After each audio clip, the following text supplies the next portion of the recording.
أعوذ بالله من الشيطان الرجيم بسم الله الرحمن الرحيم Online Muslim Madrasa. Learn Quran and Islamic knowledge.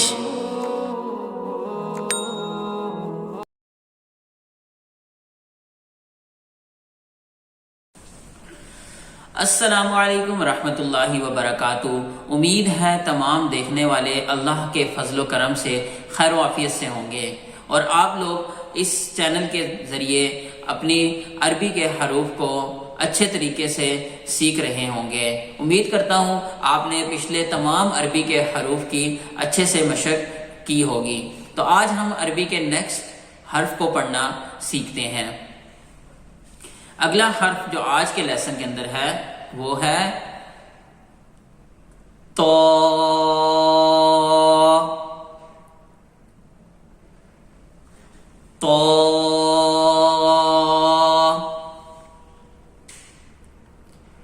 جی، تو کا کلر جو ہے وہ سبز ہے، تو میں آپ کو شروع سے بتا رہا ہوں کہ اس قاعدے کے اندر جو گرین کلر ہوگا وہ ہمیشہ یہ نشاندہی کرے گا کہ اس حرف کی آواز موٹی ہوگی، بھاری ہوگی۔ تو آپ نے اس حرف کو جب بھی آپ سبز کلر میں دیکھیں گے تو آپ نے اس کو بھاری آواز کے ساتھ پڑھنا ہے۔ تو اب ہم دیکھتے ہیں کہ تو کے نکلنے کی جگہ کون سی ہے۔ تو کے نکلنے کی جگہ کو سمجھنا بھی بہت ضروری ہے، کیونکہ اس کی آواز بھی عربی کے دوسرے حرف کے ساتھ ملتی ہے۔ تو آپ نے تو کی آواز کو کہاں سے نکالنا ہے؟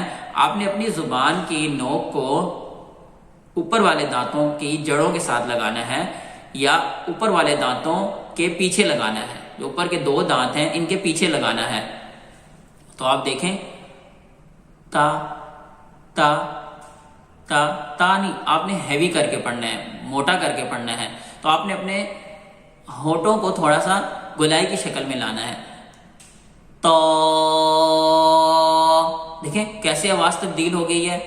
اب ہم دیکھتے ہیں تو کی شکل کیسی ہے۔ تو میں بھی اس کا سر ایک راؤنڈڈ شیپ میں ہے، اس کے بعد اس کے اوپر ایک سیدھی لائن آتی ہے۔ تو صاد اور تو دونوں کی شکل میں فرق یہ ہے کہ پچھلے جو حرف ہم نے سیکھا تھا اس میں ایسے اسٹریٹ لائن نہیں تھی، اس میں کپ تھا ایک نیچے، تو اس میں جو ہے وہ ایک اسٹریٹ لائن آئے گی، اور تو کے اوپر بھی کوئی نقطہ نہیں ہوتا ہے۔ اگر آپ اس چیز کو بھی یاد رکھیں کہ تو کے اوپر کوئی نقطہ نہیں ہوگا اور اس کے ساتھ ایک اسٹریٹ لائن آئے گی الف کی طرح، تو آپ اس کی شکل کو آسانی سے پہچان سکیں گے۔ جی، اب ہم نیکسٹ عربی کے حرف کو سیکھتے ہیں۔ نیکسٹ حرف ہے لو۔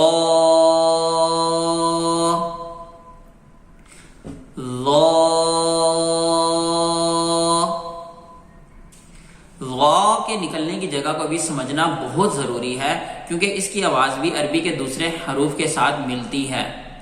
تو آپ نے اس کا کلر بھی دیکھیں تو سبز کلر ہے، تو سبز کلر آپ کو ہمیشہ اس قاعدے میں اس چیز کی نشاندہی کرے گا کہ اس کی آواز بھی بھاری ادا ہوگی۔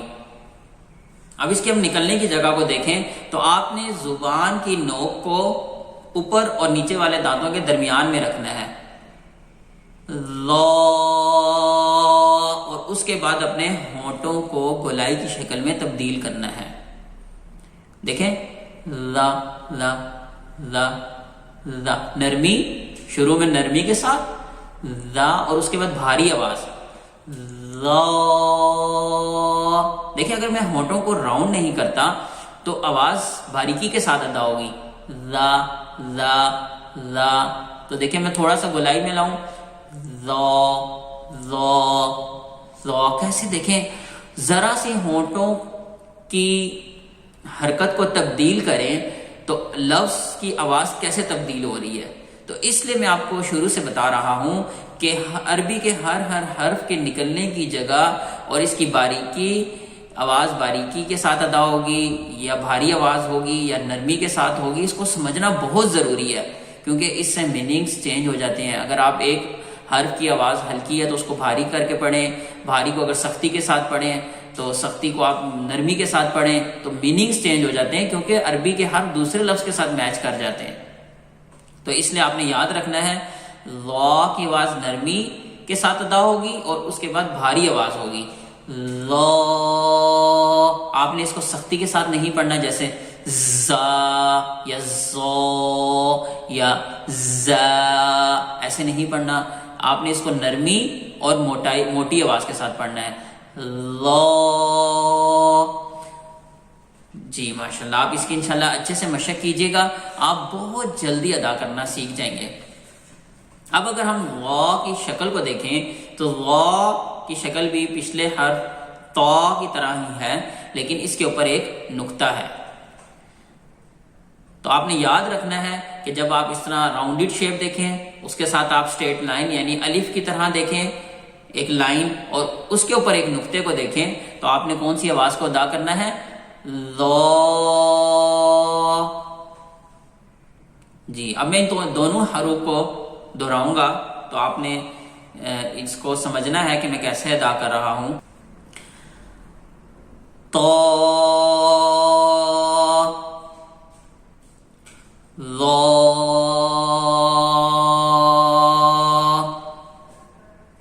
جی تو آپ ان دونوں حروف کی اچھے سے مشق کیجئے گا. تو اگر آپ ابھی ان کو اچھے سے مشق کریں گے تو آپ انہی حروف کو اگلے لیسن میں جب ہم قرآن کو پڑھنا سیکھیں گے یا ہم انہی الفاظ سے انہی حروف سے الفاظ بنائیں گے، تو اگر آپ کو ابھی سے پتا ہوگا کہ کون سے حرف کی نکلنے کی جگہ کون سی ہے، کون سے حرف کو کیسے ادا کرنا ہے، تو آگے جب آپ الفاظ بنائیں گے تو ان میں آپ ان کو آسانی سے ادا کر سکیں گے. تو یہی الفاظ مل کر میں نے آپ کو پہلے بھی بتایا کہ جملے یعنی آیات بناتے ہیں، تو انہی آیات سے قرآن بنتا ہے.